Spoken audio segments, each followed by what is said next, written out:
Mushroom Sauce TV. What up, what up? Welcome back to the Mushroom Sauce TV channel. I am your host, Sauce B. Today we're going to be talking about how to make liquid culture.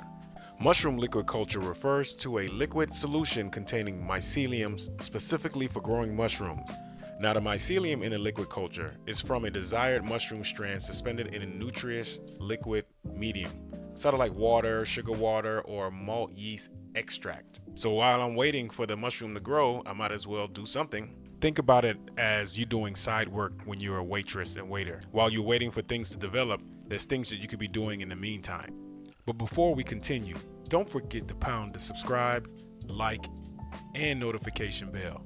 That way you can get all the hottest new content from your boy.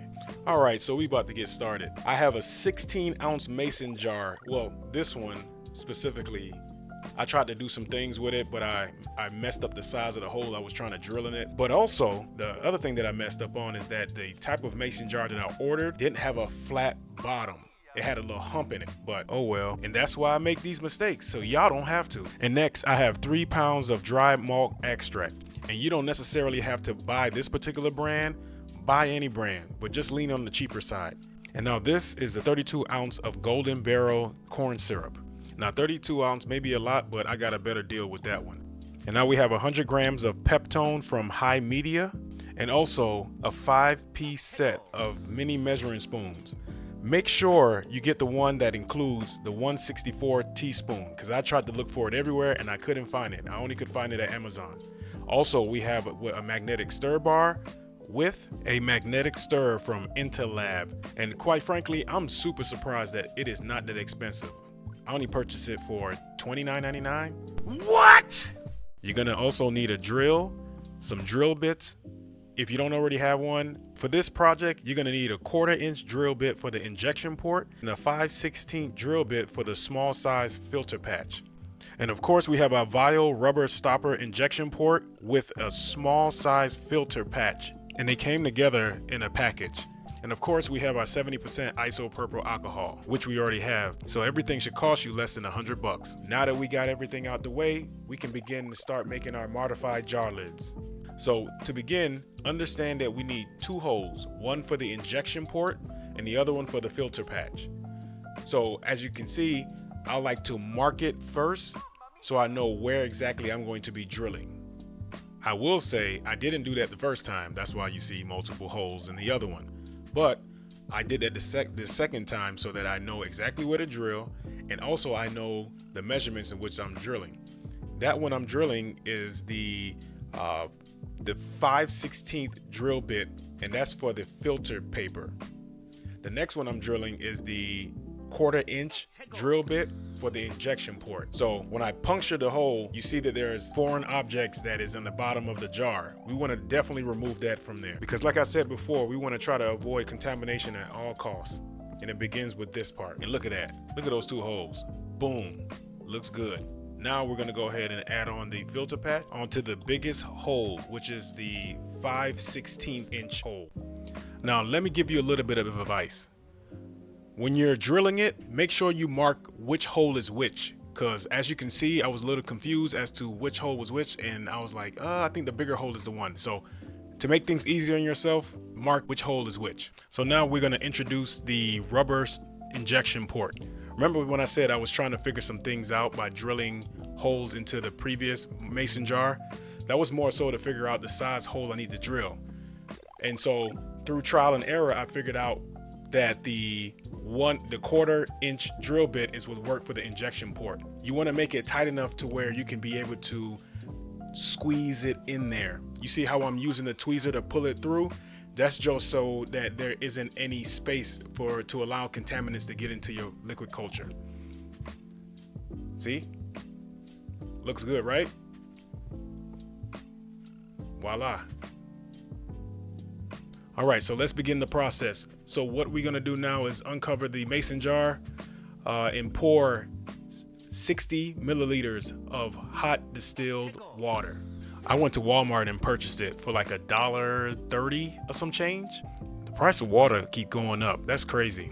But anyway, you want to use 1/64 teaspoon The reason why you want to use 1/64 teaspoon with both the peptone as well as the malt extract is because you want it to look clear, not cloudy. Mycelium grows faster when the broth is clear. And from what I learned from other people is that there's people out there that make theirs look a little brown, but it is all based on your preference. Next, we're going to go ahead and add in a half tablespoon of corn syrup. Now, I will tell you this, from what I hear, you can add in honey. It all works the same, from what I understand. As I'm mixing this corn syrup in, I just realized I should have got a frother or one of those handheld blenders. That would probably work better. Oh shit, this thing is hot. Let me put this thing down. I forgot that it is hot water in there. Damn near about to burn my hand off. So now that I got everything mixed in, now I can go ahead and put the magnetic stir bar in there in my modified jar lid. Then I can put it on top of my magnetic stir plate so I can test it out, as well as try to mix up whatever's in there with the stir bar. But because this is my first time using a magnetic stir plate, I'm not really sure how to use it necessarily, but we'll figure it out. Oh, I got it figured out. I just needed to turn the dial to the right speed and everything's fine. All right, next, what we need to do is go ahead and sterilize the broth. What you want to do is put the foil on top, twist the top about a quarter turn. The reason why you want to do that is because you want to keep it loose to make sure it can sterilize inside of the liquid culture to make sure it kill any type of contaminants that is in there. Now, also, I do want to advise that if you tighten it, it'll be very difficult for you to open it back up after the sterilization process is completed. So the reason why I had the 16-ounce jar is because so it can fit inside of the Instapot. Because I tried to use a 32-ounce mason jar to see if it fit in there, but it just couldn't fit. As we did in one of the other videos, we used the Instapot pressure cooker. You want to press the pressure cook option first. Make sure you turn off the stay warm option as well and let it marinate for about 30 minutes. All right, the sterilization cycle is now completed. I can remove the items out of the pressure cooker. Because how I know that is because all of the pressure has been released from it. That means I can go ahead and take everything out. Now, as you can see, I have a towel in my hand, removing every item out because it's still hot and I don't want to burn myself like I did earlier. So yeah, I'm putting it on a cloth there and I'm letting it sit there overnight for probably about 16 to 24 hours. So I'm back, man, I'm tired. But anyway, I gotta inoculate these with some liquid culture that I already have. So before I do that, obviously I gotta spray the 70% isopropyl alcohol. And what you see now that I'm doing is I'm tightening the jars because when I had it in the pressure cooker, remember, I didn't tighten it. So now I'm tightening all of it, checking to see if there's any leaks, swirling it up a little bit, mixing everything up and making sure everything is good. So yeah, everything's good. Now I'm ready to go ahead and inoculate the jar with the liquid culture.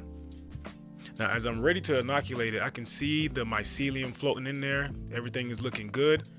Now I'm gonna inoculate about 2 cc's of the liquid culture into our broth. And at this point, I'm just guessing. I don't know if I need to do more or less with the liquid culture as opposed to spores. You guys let me know in the comments. But I'm pretty much done after I inoculate the rest of them. So I'm gonna just go ahead and let it do its thing.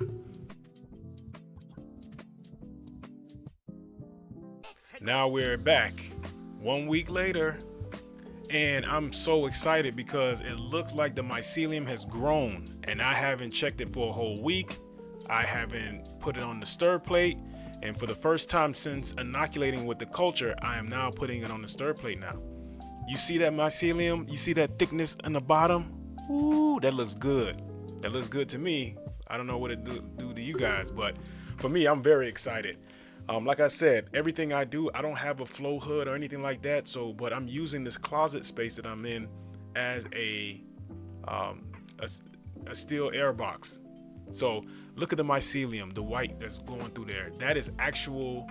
That's what you need to grow mushrooms. And so hopefully it can continue to grow. But everything looks good, man, and I'm really excited for the next steps in terms of, inoculating grains with it. So hopefully there's no contamination, but who knows? But until next time, guys, peace. I love y'all. Take care.